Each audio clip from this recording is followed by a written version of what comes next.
Contes de fées en français. Le soleil et la lune.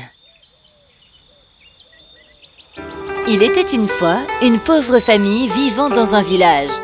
C'était une famille de 3 personnes. La mère, un jeune frère et une petite sœur. Ils vivaient dans une petite maison dans le village. Un jour, la mère dut aller à l'extérieur du village. « Mon fils, je m'en vais du village car j'ai du travail à faire pour la famille la plus riche du village. Je devrais être revenue avant qu'il fasse nuit. Prends soin de ta sœur, s'il te plaît. » « Ne t'inquiète pas, mère, je prendrai soin d'elle. »« Nous resterons à la maison, mère, mais s'il te plaît, reviens avant qu'il fasse nuit. » « Bien sûr, je rapporterai de délicieux gâteaux de riz pour vous deux. » Waouh, un gâteau de riz, j'adore ça. Lorsque leur mère sortit, le frère et la sœur firent un plan. « J'ai une idée. »« Laquelle, mon frère ?»« Notre mère est sortie pour la journée. Nous n'avons pas grand-chose à faire. Pourquoi ne pas la surprendre lorsqu'elle reviendra ?»« Quelle bonne idée! Mais comment ?»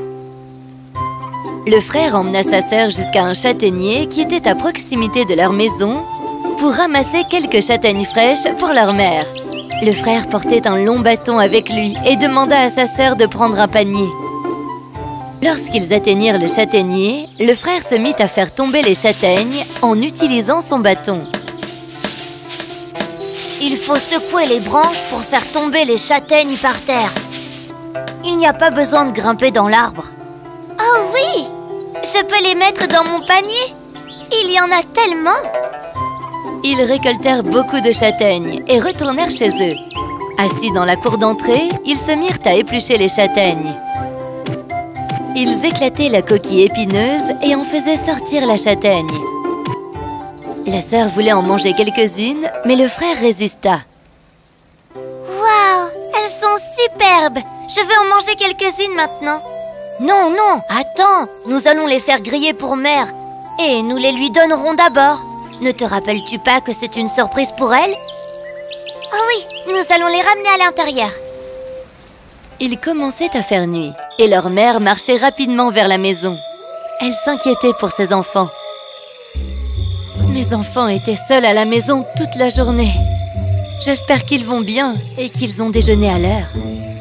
Pensant à ses enfants, la mère marchait rapidement à travers la jungle. Elle ne se rendit pas compte que quelqu'un la regardait et la suivait de derrière les buissons. Elle vit quelques feuillages bouger et prit un peu peur. Elle se mit à marcher plus vite. Mais soudain, un grand tigre sauta en face d'elle. Je vous suis depuis quelque temps. J'ai senti quelque chose de bon dans votre panier. Et je le veux, car je suis affamé. Ce sont juste des gâteaux de riz. Oh, des gâteaux de riz, j'adore ça. Ça me fait toujours saliver. Vous pouvez tous les prendre si vous voulez. Évidemment, je vais tous les manger, car j'ai très faim. La mère donna tous les gâteaux de riz au tigre. Et comme il était occupé à les manger, elle prit la fuite. Elle courut à travers la jungle, essayant de trouver un nouveau chemin pour se rendre au village. Le tigre la rattrapa à nouveau. Vous ne pouvez pas vous enfuir ainsi. Mais je vous ai donné tous les gâteaux de riz. Non, ce n'est pas vrai. Vous devez encore en avoir quelques-uns. Je peux les sentir. Où sont-ils? Donnez-les-moi. J'en ai gardé quelques-uns, oui. Je les emmène à mes enfants. Ils les aiment aussi. Donnez-les-moi, stupide bonne femme. Donnez-les-moi ou je vous mange. Oh non! Prenez-les et laissez-moi partir. Mes enfants m'attendent à la maison. La mère donna au tigre les quelques gâteaux de riz qu'elle avait cachés dans sa robe. Comme le tigre était en train de les manger, elle se mit à courir. Elle courait plus vite, mais pas aussi vite que le tigre qui la rattrapa. J'ai tout mangé, mais j'ai encore faim. Avez-vous autre chose? Non, non, je n'ai rien d'autre sur moi. Qu'en est-il de ma faim, alors? Offrez-moi quelque chose ou préparez-vous à mourir. S'il vous plaît, ne me tuez pas. Mes enfants m'attendent, ils doivent être affamés. S'il vous plaît, Laissez-moi rentrer chez moi, s'il vous plaît. Comment pourrais-je vous laisser partir alors que j'ai tellement faim?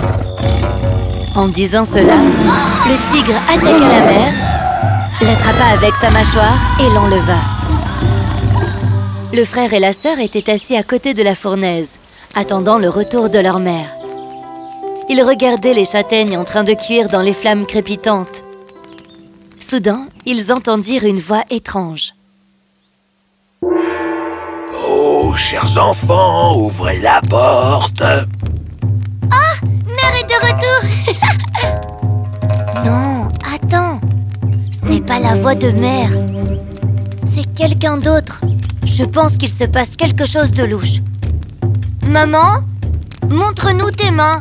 Nous ouvrirons la porte une fois que nous en serons assurés. Ce n'était pas leur mère à l'extérieur de la maison, mais le tigre. Oh, le garçon est très malin, mais je le suis encore plus. Le tigre regarda ses pattes. Il y avait un peu de gâteau de riz dessus. Il leur montra sa patte avec du gâteau de riz. Les petits et innocents enfants étaient rassurés et ouvrirent la porte pour trouver en face d'eux le chat sauvage.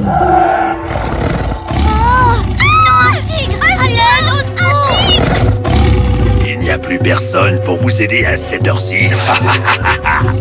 Oh mon frère, que devrions-nous faire maintenant? Laisse-moi réfléchir. Vous deux semblez très appétissants. J'espère que vous serez aussi bons que votre mère. Oh, tu as mangé notre mère? La ferme. Et je compte vous manger aussi, car j'ai très faim. Dites-moi, qui veut mourir en premier? Toi ou toi? Pensant pendant un certain temps, le tigre pointa du doigt la sœur. Le frère était inquiet.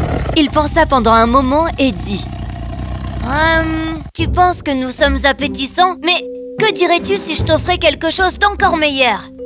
Qu'est-ce donc? As-tu déjà mangé des châtaignes? Des châtaignes? Qu'est-ce que c'est? Les châtaignes sont l'une des choses les plus délicieuses du monde. Je suis surpris que tu n'en aies jamais goûté. Donnez-moi! Je veux manger ces châtaignes. Bien sûr! Elles sont délicieuses, douces et extrêmement savoureuses. Regarde, nous en faisons griller quelques-unes d'entre elles. Le tigre regarda avec avidité les châtaignes grillées. Les châtaignes cuites l'appelaient. Lorsqu'il mit sa bouche dans le four, il se brûla. Il cria et cria, mais personne n'était là pour l'aider. Ah! Ça brûle! Ah! Aidez-moi! J'ai du feu dans ma bouche! Ça brûle vraiment! À l'aide! À l'aide! Ah! Le tigre paya le prix de sa gourmandise. Sa bouche et ses pattes étaient brûlées. Profitant de la situation, le frère et la sœur s'enfuirent. Ils coururent dans l'arrière-cour et grimpèrent dans un arbre. Le tigre sortit après un certain temps. Il chercha les deux enfants. Mon frère, pendant combien de temps nous allons rester ici? Il va nous attraper et nous manger. Ne t'inquiète pas, sois patiente. Mais mon frère, j'ai peur. Le tigre va nous tuer. Ne parle pas trop fort. Il ne devrait pas nous entendre. Ils restèrent assis silencieusement dans l'arbre. Le tigre était furieux car l'enfant l'avait dupé et brûlé sa bouche. Il chercha les enfants à l'intérieur et à l'extérieur de la maison. Où sont-ils cachés? Ils doivent se cacher quelque part par là. Ils ne peuvent pas fuir dans le noir. Je vais les trouver et je vais les manger. Pendant qu'il marchait dans la cour, le tigre vit le reflet des enfants dans le puits. Vous voilà! Combien de temps allez-vous vous cacher de moi? Je vais vous avoir maintenant. Le tigre n'avait pas compris que c'était le reflet des enfants. Il sauta dans le puits. Quand il tomba dans l'eau, il réalisa son erreur. Bande d'enfants maléfiques! Vous m'avez dupé encore une fois. Vous m'avez blessé 2 fois. D'abord en brûlant ma bouche et maintenant en me faisant tomber dans l'eau. Je ne vous pardonnerai pas cela. Je vais prendre ma revanche. Laissez-moi sortir. Les enfants se moquèrent de lui.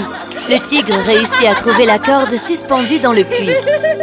Il la tint et grimpa jusqu'au sol. Il alla jusqu'à l'arbre où les enfants étaient assis. Il essaya de grimper sur l'arbre, mais c'était glissant. Il n'arrivait pas à monter en haut. Hé les enfants, dites-moi comment grimper en haut. Non, je ne te le dirai pas. Si vous me dites comment faire, je vous promets de ne pas vous tuer. Nous avons utilisé la hache pour grimper en haut de l'arbre. Oh, ma sœur, pourquoi tu lui as dit? Il n'est pas digne de confiance. Bien sûr que je ne le suis pas. Maintenant, je vais monter. Et vous ne pourrez pas vous enfuir. Le tigre trouva une hache à proximité de l'arbre et commença à grimper. Le frère et la sœur étaient effrayés. Le frère pria Dieu. Oh, Tout-Puissant, s'il vous plaît, envoyez-nous une corde solide si nous sommes appelés à survivre, ou envoyez-nous une corde pourrie si nous devons mourir. Oh Dieu, s'il vous plaît, aidez-nous. Oh, mon frère, regarde, une corde. Merci Dieu, merci. Le frère et la sœur prirent la corde qui les conduisit très haut dans le ciel. Lorsque le tigre arriva dans l'arbre, il vit les enfants voler dans le ciel. Il fut encore plus furieux. Suis-je aussi censé briller? Ok, je vais le faire. Mais je ne laisserai pas ma nourriture s'en aller. Hé Dieu, envoie-moi une corde pour atteindre mon but, ou une pourrie si je dois mourir. Puis, une corde apparut. Le tigre la tint avec joie. La corde l'emmena au ciel, mais pas pour longtemps. Lorsqu'il fut assez haut dans le ciel, le tigre s'aperçut que la corde était pourrie. Elle se cassa et le tigre tomba au sol et mourut. Le frère et la sœur s'élevèrent dans le ciel. Le Dieu les bénit pour devenir le soleil et la lune. Et les autorisa à éclairer le monde le jour et la nuit.